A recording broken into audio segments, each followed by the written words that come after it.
શાળામાંથી આવ્યો છું. મારું નામ છે ઠાકર પૃથ્વીસિંહ વિક્રમજી. મારો આજનો વિષય છે આજીવિકા. હું તમને આજીવિકા પર 2-3 પ્રશ્નો પૂછી તમારે એનો જવાબ આપવાનો છે.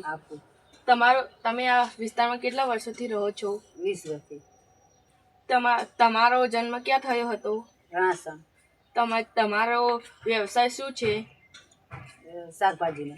આ વિસ્તારમાં એવી કોઈ વનસ્પતિ કે વૃક્ષ છે જેમાં માટે લોકો હાલ પણ આજીવિકા માટે નિર્ભર છે? શું પ્રશ્ન તમે એરિયો કહો.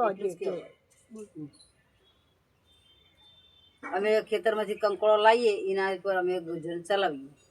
આ વૃક્ષ પર કોઈ અન્ય પ્રાણીઓ નિર્ભર છે? પેલા વાંદર જોવા મળીએ. 20 કે 40 વર્ષમાં તમે વનસ્પતિ કે વૃક્ષમાં કોઈ પ્રજાતિ ફળ ફૂલમાં કોઈ ફેરફાર જોયા છે? એ પહેલાં ખૂબ હતો, પણ હવે બધી દવાઓ છોટવા મળી એટલે ઓછો થઈ ગયો.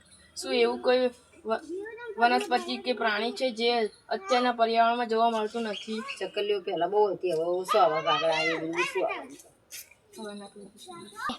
ધન્યવાદ.